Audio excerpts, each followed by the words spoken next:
वो काम बंद कर दिया जाएगा, ऐसा उनका व्यापारियों सिंगल पिलर फ्लाईओवर ये जो बन रहा है शहर के बीचों बीच बन रहा है। देखिए क्या होता है, इसमें व्यापारी भी होते हैं, जनता भी होती है, इसमें जो वाहन के चलाने वाले लोग होते हैं, ये सबका मिला जुला एक मत होता है। और कभी कभी यथास्थिति बनाए रखने में रुचि लोगों की होती है, नई व्यवस्थाओं पर आना लोगों को कठिन लगता है। मैं एक उदाहरण देता हूँ आपको, वो उदाहरण रोहतक का। आप लोगों में से कोई रोहतक गया होगा तो रोहतक में डॉक्टर अम्बेडकर चौक, जहाँ महिला कॉलेज है, वहाँ से फ्लाईओवर शुरू होता है। और नया जो पुराना बस अड्डा है, भिवानी रोड और हिसार रोड जहाँ से मिलते हैं, लगभग 5 किलोमीटर का फ्लाईओवर है। जब वो बनना शुरू हुआ तो उसमें व्यापारियों ने विरोध किया, कुछ लोगों को समझाया, कुछ चुप रहे, कुछ को थोड़ा सख्ती भी करनी पड़ी। आज वो सब व्यापारी कहते हैं कि हम नर्क से स्वर्ग में आ गए, क्योंकि वहाँ जो ट्रैफिक जाम होता था, 2-2 घंटे ट्रैफिक जाम होता था, और 2 घंटे ट्रैफिक जाम में उनका जो ग्राहक बैठा है, वहाँ बैठा है, वो कहता है रास्ता खुल जाए तो मैं उठूंगा, वो उठ के जाता नहीं है, नया ग्राहक आता नहीं है। और वहाँ ग्राहक को जब गाड़ी खड़ी करने की जगह भी नहीं मिलती तो ग्राहक वहाँ से निकल करके वो रुकता ही नहीं, वो बाहर अपनी दूसरी मार्केटों में जाता है। आज जो बाहर से एक साइड से दूसरी साइड में आने जाने वाला ट्रैफिक है, वो ट्रैफिक को जो पहले घंटा भर निकलता था शहर को पार करने में, 2 घंटे लगते थे, वो 10 मिनट में शहर को पार करके निकल जाता है। उस ट्रैफिक वालों को भी लाभ हो गया, दुकानदारों को भी लाभ हो गया। जो दुकानदार गर्मी में, पसीने में, बिल्कुल उनको गर्मियों के दिनों में तो बहुत परेशानी होती थी, अब उनको वहाँ उसमें ठंडी छाया, उस पुल के नीचे उन्होंने भी पार्किंग बना ली, फ्लाईओवर के नीचे उनको पार्किंग का स्थान मिल गया। छोटे छोटे व्यापार करने वाले लोग, खोखे खोखे वाले, वो सब उसके नीचे वेंडर जोन आ गया। तो केवल व्यापार के लिए नीचे जगह बची, जो शहर को पार करने वाले लोग थे वो सब वहाँ से हट गए, तो शहर को लाभ हुआ है।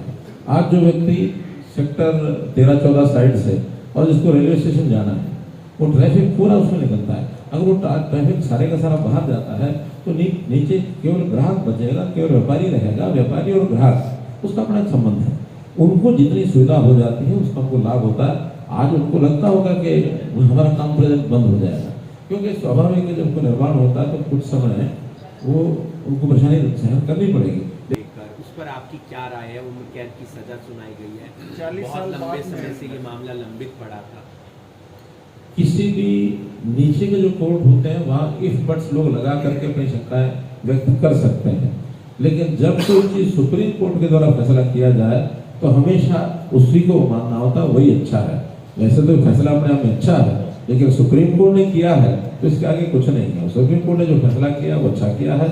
उससे हो सकता है कुछ हमारे भाइयों के ऐसे जो लोग उनके खिलाफ कार्रवाई करना चाहते थे, जिन्होंने अपील की थी, वो उनको फांसी की सजा देना चाहते होंगे, सज्जन कुमार को दिलवाना चाहते होंगे, लेकिन फांसी की सजा न देकर के कोर्ट ने ताउम्र कैद, आजीवन कारावास, ये जो सजा दी है, तो मैं समझता हूँ कि एक न्याय हुआ है ऐसे लोगों के प्रति जिन्होंने इसकी शिकायत की है, और बहुत घिनौना काम जो तरह से किया।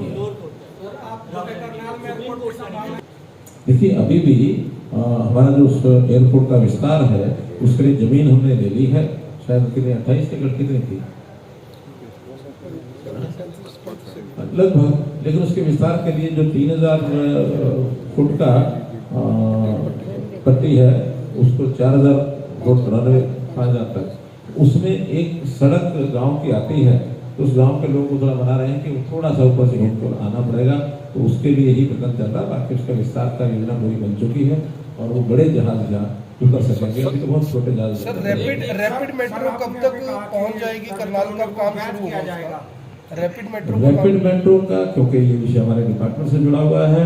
उसमें पहले लगभग जब मैंने डिपार्टमेंट संभाला उस समय एक विषय था कि इसकी कॉस्ट को लेकर के नई टेक्नोलॉजी वो एक आई थी, जिसमें लगभग 50 करोड़ रुपया पर किलोमीटर का अंतर था, 350 करोड़ रुपए का उसमें खर्च था।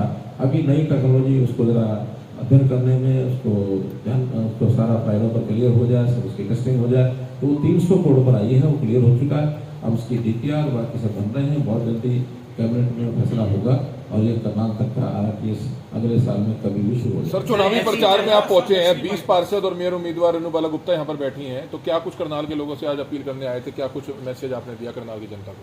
स्वाभाविक है, मैं यहाँ आया हूँ तो यहाँ के सांसद होने के नाते भारतीय जनता पार्टी के कार्यकर्ता के नाते, नेता के नाते मेरा जनता से अपील है, सभी हमारे नगर पालिकाएं, सभी हमारे परिषद जहाँ जहाँ भी चुनाव बाई इलेक्शन है, करनाल का न केवल करनाल बल्कि पूरे प्रदेश भर में सभी शहरी मतदाताओं से मेरी अपील है कि ज़्यादा से ज़्यादा वोटों से हमारे इन सब प्रत्याशियों को जिताएं।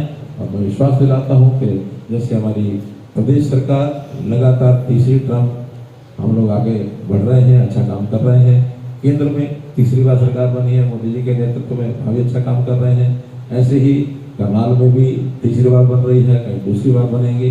तो ऐसे लगातार चलने वाले जो भारतीय जनता पार्टी के प्रति लोगों की सहानुभूति और लोगों का समर्थन 2014 के बाद प्राय सब चुनाव में हम आगे बढ़े हैं, किसी पीछे नहीं हटे हैं, चाहे केंद्र है, चाहे प्रदेश है, चाहे स्थानीय शहरी चुनाव है, चाहे ग्रामीण चुनाव है, किसी चुनाव में पीछे नहीं हटे हैं। अब ये तो हमारे विपक्षियों को सोचना पड़ेगा कि वो जनता में अपना स्थान क्यों नहीं बना पा रहे। जिस प्रकार से वो चल रहे हैं, चाहे उनका नेतृत्व है, चाहे उनकी नीतियाँ हैं, चाहे उनके पुराने किस्से लोगों के सामने हैं, लोग पुराने किस्से सोच करके सुन करके कई बार थ्रिलिंग हो जाती है कि अगर ये दोबारा आएंगे तो फिर वैसे ही करेंगे। तो हम एक शुद्ध सात्विक शासन प्रशासन की व्यवस्था सर कांग्रेस की क्या अब हालत तो चल रही है? विपक्ष को